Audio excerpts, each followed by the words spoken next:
Well, luckily, it turns out that that Proud Boy rally march thing that I was alluding to earlier this week is not until, I believe, September the 26th. That is not today. So that means that today on Saturday, so far, there's not a whole lot that's happened in the U.S. Sure, there's some riot news, but plenty of other people will talk about that.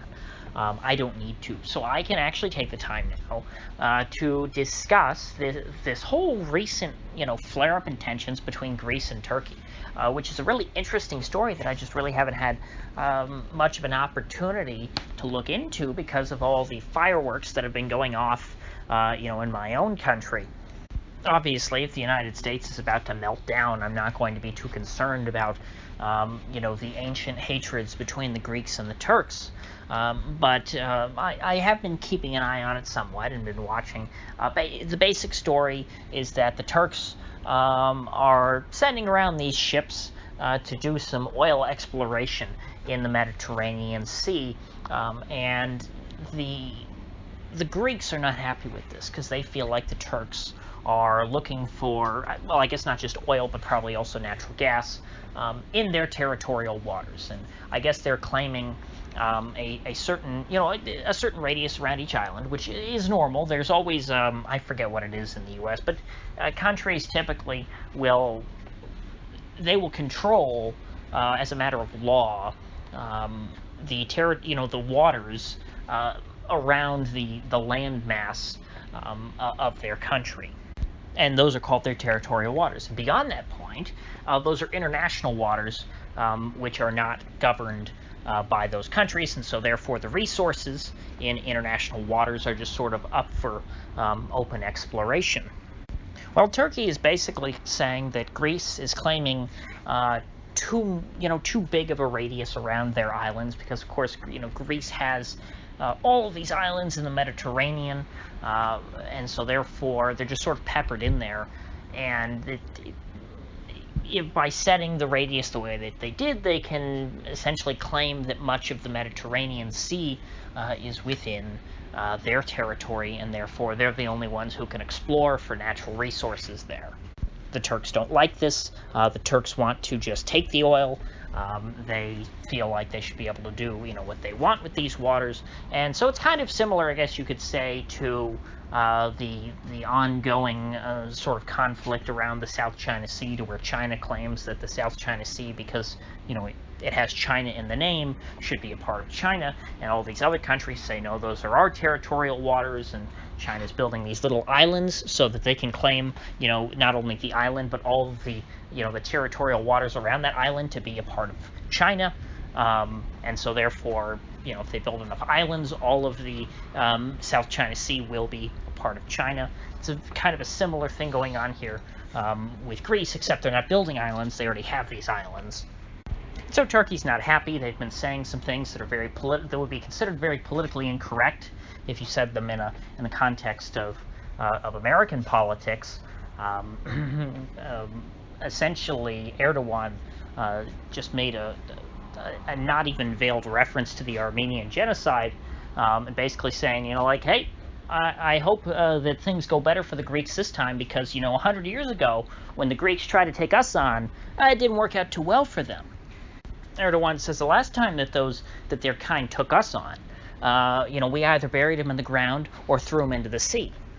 Now, to be honest, I'm not particularly interested in picking a side here. I really don't care about territorial water disputes between, two countries that have, these ancient hatreds. And I guess 100 years ago is not that ancient.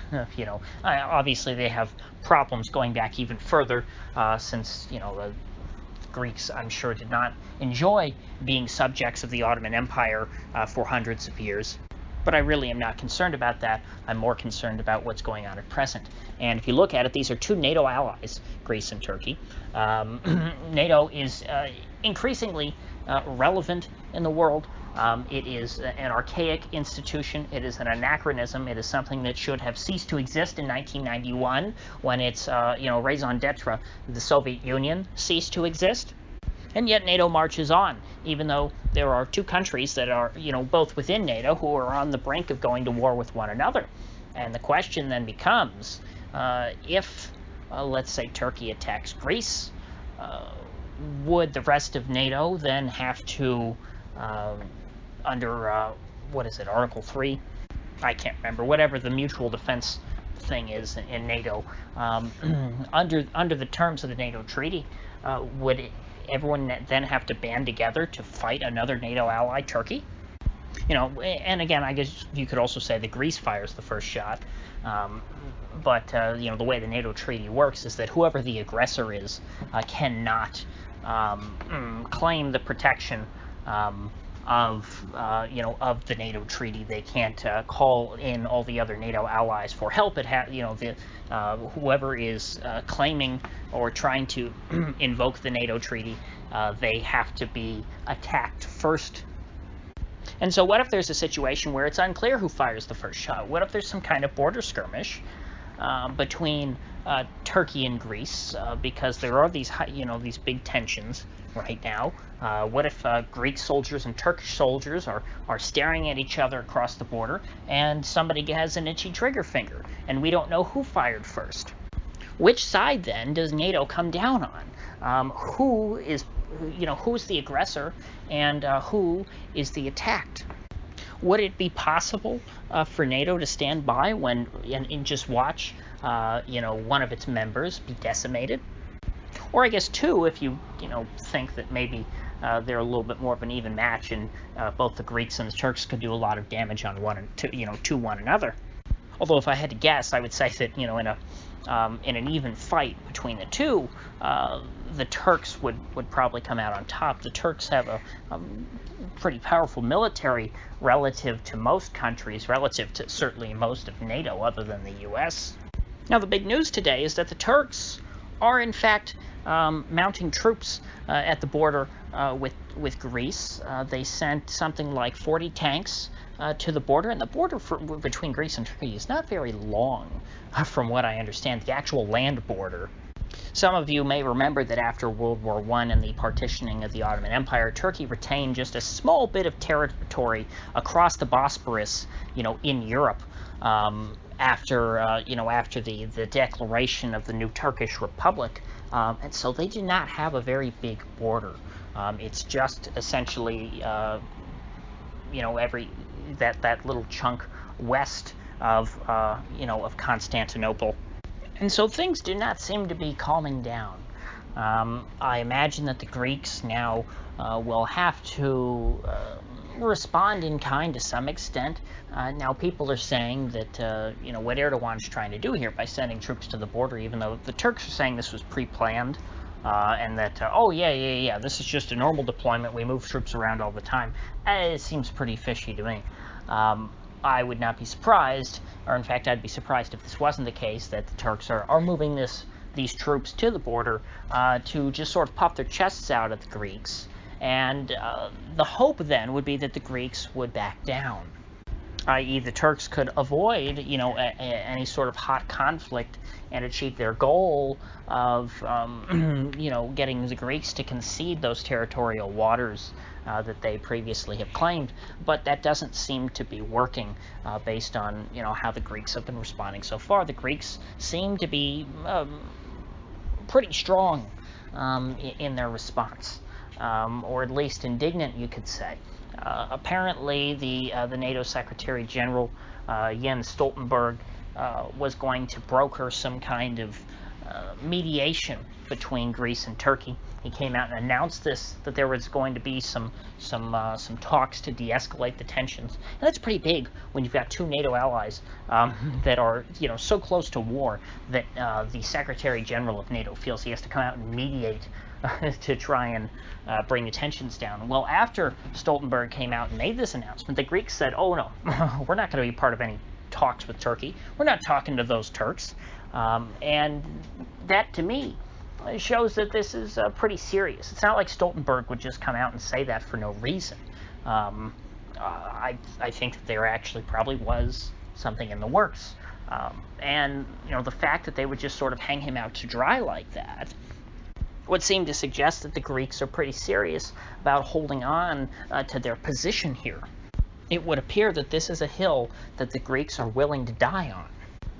But, I haven't seen much in terms of I guess, military flexing by the Greeks. The Turks, not only did they send those 40 troops, or to 40 tanks to the border, they also are, holding joint exercises with the Turkish Republic of Northern Cyprus, which was a breakaway country that split from the Republic of Cyprus, which, for those of you unfamiliar with the history of Cyprus, Cyprus is an island in the Mediterranean. It was, in the classical era and for much of history, within the Greek sphere of influence, it was a Greek island, Greek people there, Greek Orthodox Christianity was common religion. Well, then, during the time of the Ottomans, that island came under the rule of the Turks, and so Turks lived there too. As the Ottomans retreated and became weaker, the British gained control of it, and it was a British colony until the 1960s, I believe. And it was granted independence from the British. Well, the Turks were not too happy being ruled or sharing a state with their Greek Cypriot. Well, I don't know if countryman is really the right word, but that's the best word I can think of. And so, along with the help of the Turks from Turkey, the Turkish Cypriots essentially cleaned out the northern half of the island of Greeks, and there are empty buildings that were once occupied by Greeks. Resorts on the beach that are just completely husks of their former selves because everybody was just rushed out. It was kind of like the Armenian genocide on a smaller scale. And they said to all the Greeks, you go to the southern half of the island. And so with all of these, all of this tension going on, it's a pretty big statement for the Turks to go and hold these joint exercises with Northern Cyprus, because it's kind of a threat not only to Greece but to the Greek Cypriots who control the Republic of Cyprus and live there, saying, hey, if anything happens between us and Greece, the Turks on Cyprus are going to invade the south and, I guess, massacre you people. In the words of Erdogan, either bury you in the ground or throw you into the sea. And so if I were a Turk or a Greek, I would be pretty concerned with everything that's going on right now, because tensions do not show any sign of slowing yet. So that's about all I have to say on the matter for today. I'm going to keep an eye on this and try to see where it goes. So if you get anything of value out of this video, I'd appreciate you clicking that like button and sharing this video. And if you haven't already, please do subscribe, because I do upload every day and I'd hate to have you miss one. So I'll see you folks back here tomorrow.